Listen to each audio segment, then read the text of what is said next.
Buenas tardes, mis amados. Nuevamente estoy con ustedes para seguir compartiendo en este tiempo la palabra maravillosa de nuestro Dios. Como siempre, como digo, para mí es una alegría estar llegando a vuestros hogares con la palabra de Dios. Lo que comparto es siempre la revelación, la verdad de Dios, porque es la que permanece para siempre. Porque la verdad para nuestra vida, para edificar nuestra vida, más en este tiempo profético que estamos viviendo, sin lugar a duda, por los acontecimientos nos están indicando que cada vez estamos más cerca del evento más extraordinario que va a ocurrir, que va a ser una sorpresa para muchas personas. Pero qué bueno que los hijos de Dios, como dice, vosotros no estáis en tinieblas para que aquel día os sorprenda como ladrón. Porque nosotros no somos de las tinieblas, sino somos hijos de luz, hijos del día. Por eso debemos estar siempre velando, ser sobrio y velad. Estar listo, preparado para adorar a nuestro Señor y esperando su regreso con alegría en nuestro corazón. Por eso estamos compartiendo la maravillosa palabra del Señor, la excelencia del poder de Dios que está en nosotros. Dice, porque la excelencia del poder sea de Dios y no de nosotros. Que tenemos este tesoro en vasos de barro para que la excelencia del poder sea de Dios y no de nosotros. Es el poder de Dios que opera en nosotros, en todo cristiano que ha nacido de nuevo, que ha tenido un encuentro verdadero con Jesucristo, que ha recibido al Señor Jesús como su Señor y Salvador. Tenemos el tesoro más extraordinario, tenemos a Dios en nuestra vida, somos templo del Espíritu Santo, Dios habita en nosotros, es algo inaplicable, la razón humana, pero es una realidad, es un hecho, que nuestra vida testifica de esa realidad por los cambios producidos por el poder de Dios en nuestra vida. Porque Dios es el que me ciñe de poder y hace perfecto mi camino. No está en mis recursos, sino está en el poder de Dios. Pero estamos queriendo ver también en esta, para seguir la temática del poder de Dios que actúa en nosotros. Pues vamos a ver el poder de la resurrección que también está en nosotros, que opera en nosotros. Pero para ello primero tenemos que ver de qué tenemos que resucitar. La Biblia dice que estamos muertos de nuestros delitos y pecados. Por eso es que es importante ver a la luz de las Escrituras la palabra de Dios, el origen del pecado del hombre. Tenemos que saber que todo lo que Dios dice es verdad. La veracidad de la palabra de Dios siempre se cumple y se cumplirá. Por eso la importancia de sujetarnos a la verdad de Dios, a la palabra de Dios y vivir conforme a ella. Porque es la bendición para tu vida y para mi vida.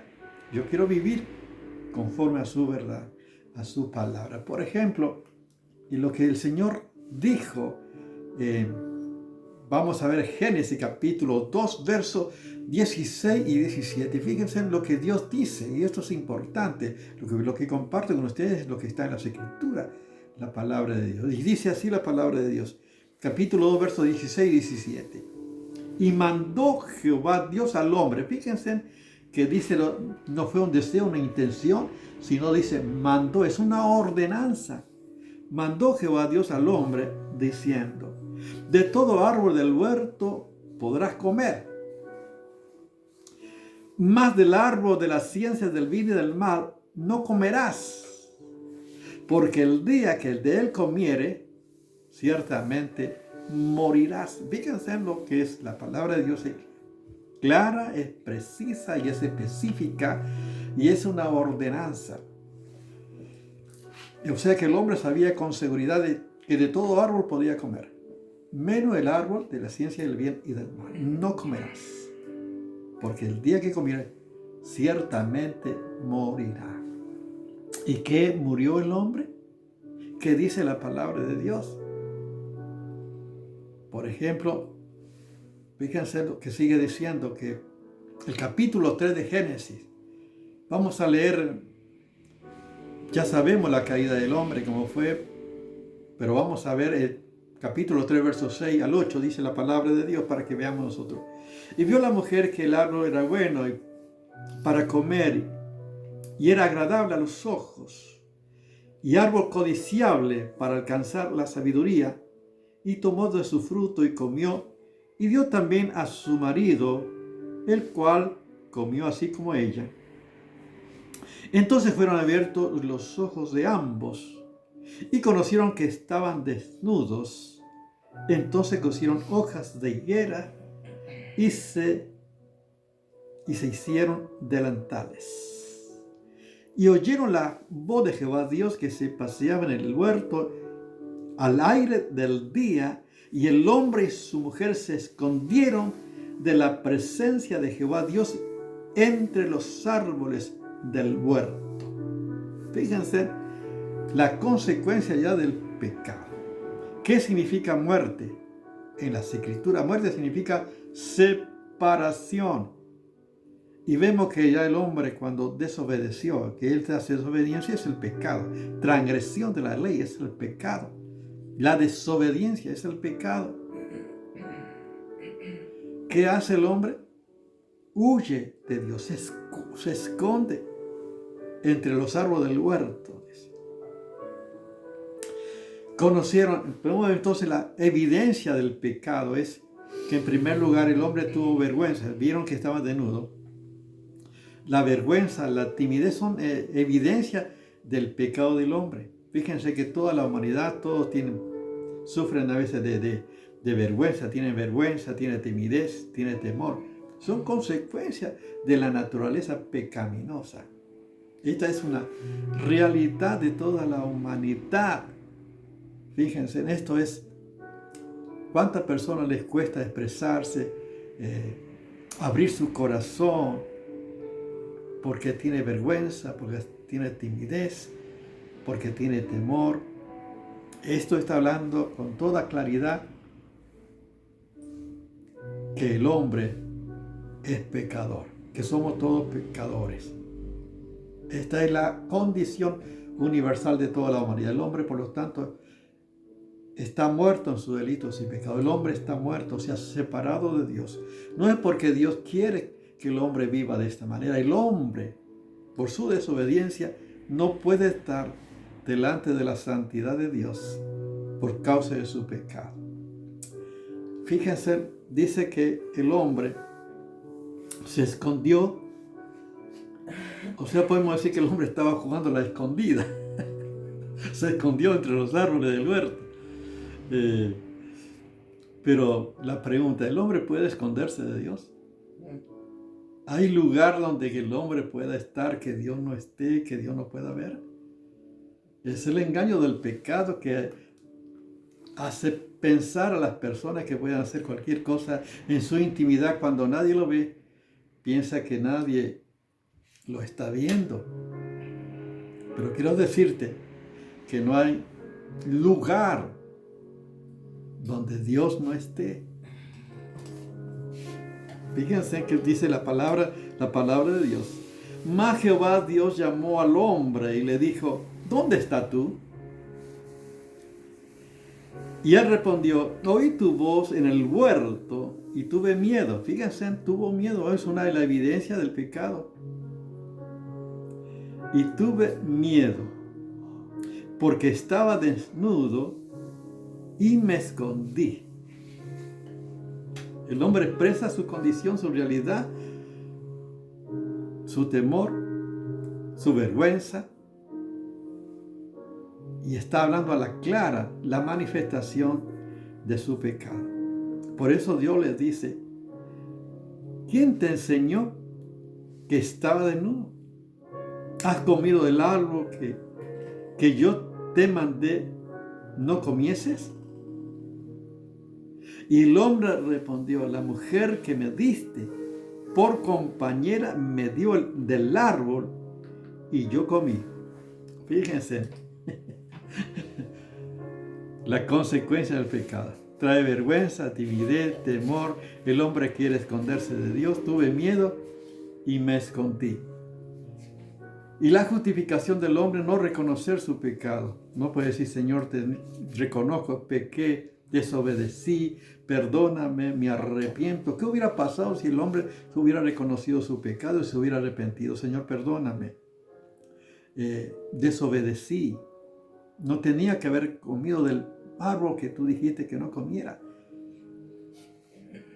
Pero el hombre se justificó diciendo, la mujer que me diste. En el fondo, Señor, tú tienes la culpa porque me la diste a esta mujer pecadora.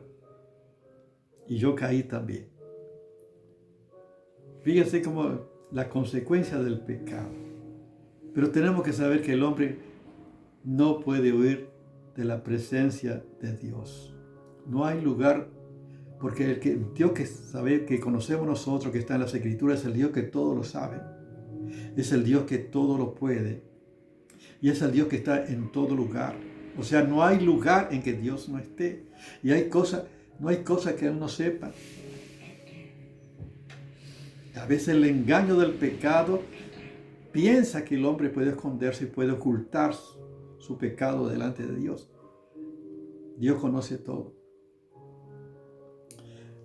Pero la desobediencia piensa que el hombre puede huir. Como le pasó a Jonás. Jonás también, cuando tuvo la orden de Dios de anunciar a Nínive la palabra profética, que dentro de 40 días Nínive sería destruido. Jonás huyó de la presencia de Jehová Dios al lugar más lejano, a Tarsis. Pero hay lugar que el hombre pueda ir, que Dios no esté. Uno se engaña a sí mismo. Nos engañamos a nosotros mismos cuando pensamos que podemos ocultar algo sin que Dios no lo sepa. Si uno lee el Salmo 139, dice, tú me has conocido, y has conocido mi sentarme y mi levantarme. Has escudriñado mi andar y mi reposo. Todos mis caminos te son conocidos. Aún la palabra no está en mi boca y tú, Señor, ya la conoces toda. ¿A dónde huiré de tu espíritu? ¿A dónde huiré de tu presencia? Tenemos que saber que el hombre no puede huir, pero el pecado separa al hombre de Dios. Por eso el hombre está muerto. Dice, por cuanto todos pecaron, están destituidos de la gloria de Dios. Y la condición del hombre es, todos hemos pecado, todos estamos en la misma condición. No hay justo ni aún uno. O sea, no hay hombre que pueda justificarse por sus obras, por lo que sea, porque el hombre por su propia naturaleza está destituido de la gloria de Dios. Dice, el pecado entró por un hombre al mundo y con el pecado la muerte. Así la muerte pasó a todos los hombres por cuanto todos pecaron. O sea, no hay ni un hombre que, aunque hay algunos que dicen, yo no cometí pecado, y algunos que dicen, soy bueno, hago todo el bien que puedo. Delante de Dios, todos estamos en la misma condición, todos son pecados. La paga del pecado es la muerte. Mas la dádiva de Dios es vida eterna en Cristo Jesús. Romanos capítulo 6, verso 23, Romanos capítulo 5, verso 12, Romanos 3, capítulo 3, verso 23. Está hablando de la realidad de la condición del hombre. Estamos muertos, que estamos separados de Dios. Muerte significa separación. Esta es la realidad en nuestra condición. Pero fíjense lo que dice la palabra de Dios. Pero que cuando uno peca, a veces tiene que pecar para tapar el primer pecado. Fíjense.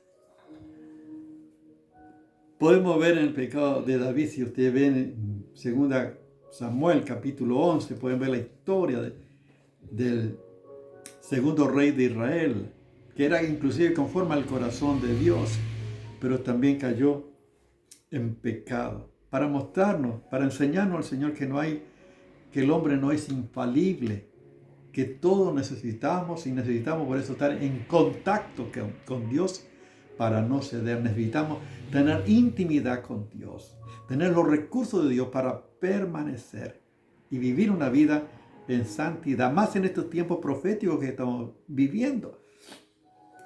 ¿Qué pasó? David, para cubrir su pecado, Elizabeth quedó embarazada.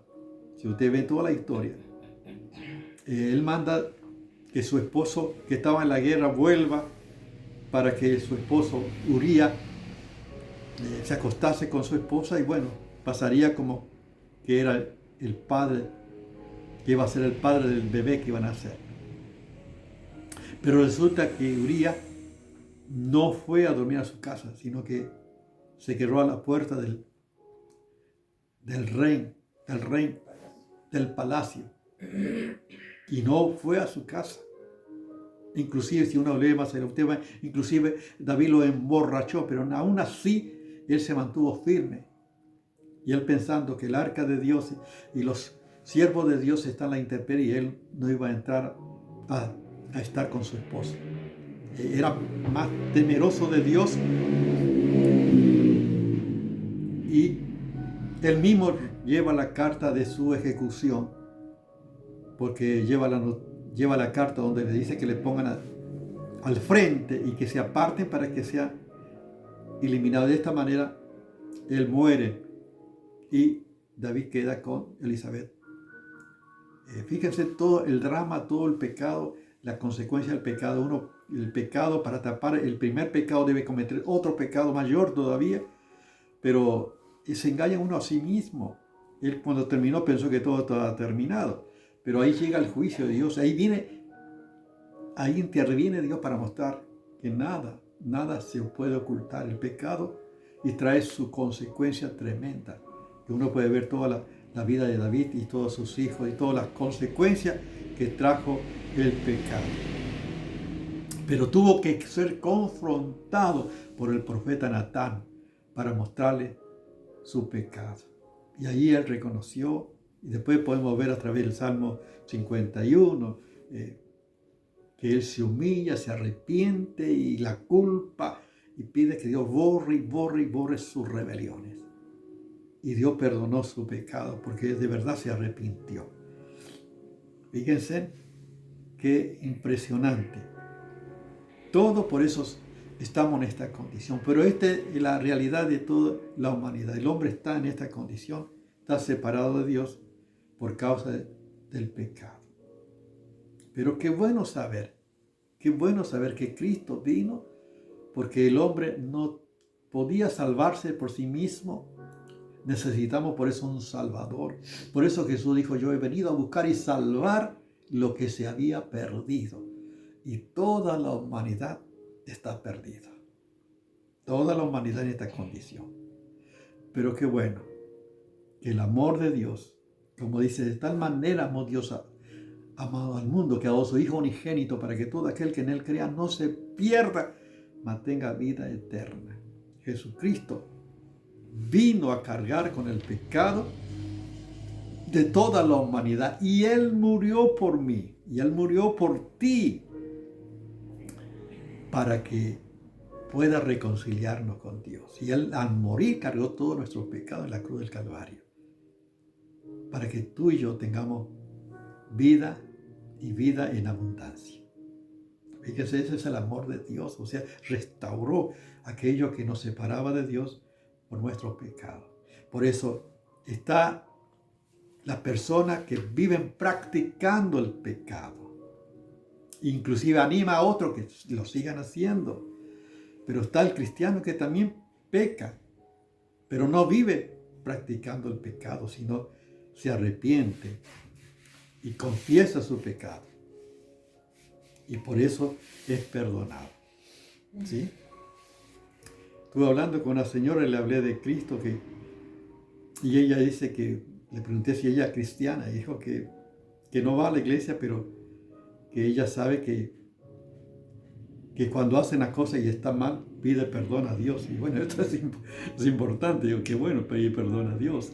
Cuando uno comete y sabe que está errando al blanco, pedir perdón a Dios. Fíjense, por eso también los cristianos, pero la Biblia dice lo que la palabra dice en Isaías 59, verso 2, dice, pues vuestra iniquidad ha hecho división entre vosotros y vuestro Dios. Y vuestro pecado ha hecho ocultar de vosotros su oído para no oír. Y esto es tremendo. Fíjense, las personas sin Dios están separados de Dios por causa del pecado. Pero el cristiano, hay cristianos, también cristianos, que podemos estar también en pecado. Dice, vuestra iniquidad ha hecho división entre vosotros y vuestro Dios. O sea, siempre el pecado separa al hombre con Dios. Y aún los hijos de Dios, Dios dice, no escuchan vuestras oraciones. Porque muchas veces hay cristianos que oran y parece que no tienen respuesta. Qué bueno que puedas examinar cómo está tu relación con Dios, para que Dios pueda mostrarte a la luz de las Escrituras tu verdadera condición. Fíjate, y ha hecho ocultar de vosotros su oído para no oír. O sea que Dios no oye a los pecadores, pero si uno hace la voluntad de Dios, a este oye. Por eso que los cristianos debemos pedir perdón a Dios. Si estamos en esta condición, la primera oración que debemos hacer es: Señor, perdóname por este pecado. Perdona, Señor, porque mentí. Perdóname, Señor, porque estafé. Perdóname, Señor, porque engañé. Perdóname, Señor, por estas malas decisiones. Pedir perdón por esos pecados específicos. Señor, perdóname. Esa es la primera oración que debemos hacer para restaurar nuestra relación con Dios y recibir la bendición de Dios. Dios quiere perdonarnos y restaurarnos y bendecirnos. Por eso dice 1 Juan capítulo 3, verso 22, y cualquiera cosa que los pidiéramos, la recibiremos de Él, porque guardamos sus mandamientos y hacemos las cosas que son agradables delante de Él. O sea, guardamos sus mandamientos. O sea, queremos obedecer, queremos seguir sus instrucciones y queremos agradar a Dios. Nuestras oraciones van a ser respondidas por Dios. Pero tenemos que saber que si hay pecado en nuestra vida, no importa el servicio que haga o todas las actividades que pueda hacer, no tiene valor, no llega a nada, estás perdiendo tiempo. Necesitas alinearte, restaurar, volver a Dios. Más en este tiempo necesitamos volver a Dios. ¿Cuántos hermanos se han apartado de Dios? Necesitamos humillarnos y volver a Dios, humillado bajo la poderosa mano de Dios, para que Él lo exalte cuando fuere tiempo. Amén. O sea, necesitamos volver. Si tú no tienes a Cristo, necesitas recibir a Cristo, que Dios perdone tu pecado y que puedas tener la vida eterna. Y que como cristianos también hemos pecado, necesitamos que Dios nos perdone y que seamos específicos. Y Dios nos restaure. Dios quiere nuestro bien. Pero si estamos en pecado, Dios no apoya el pecado. Tenemos que saber que a la larga el pecado trae consecuencias. Y yo quiero que Dios me perdone, que Dios me restaure, que Dios me libre, que Dios me libre. Inclusive mi oración, digo: Señor, líbrame de mí mismo. Que a veces el problema somos nosotros mismos. ¿Sí? Y que Dios me esté enseñando para vivir de acuerdo a su voluntad. Si no tienes a Cristo, qué bueno que pueda orar conmigo de esta manera. Señor Jesús, gracias, porque estamos separados de ti por nuestro pecado. Perdona mis pecados, Señor. Límpiame de toda maldad. Por tu sangre, Jesús, perdóname y límpiame. Quiero que sea mi Señor y Salvador. Señor, yo vengo a ti y te pido que tú me restaures, Señor. Y gracias, porque tú viniste a buscar y salvar lo que se había perdido. Y yo te doy gracias en el nombre de Jesús. Y Padre, yo te pido que bendiga también a cada uno de mis hermanos en este tiempo, Señor. Sea un tiempo de volver a ti y a volver para servirte, para estar en comunión contigo y en comunión también con mis hermanos para servirte. Gracias por la oportunidad que tú nos das en este tiempo. En el nombre de Jesús. Amén. Dios te bendiga.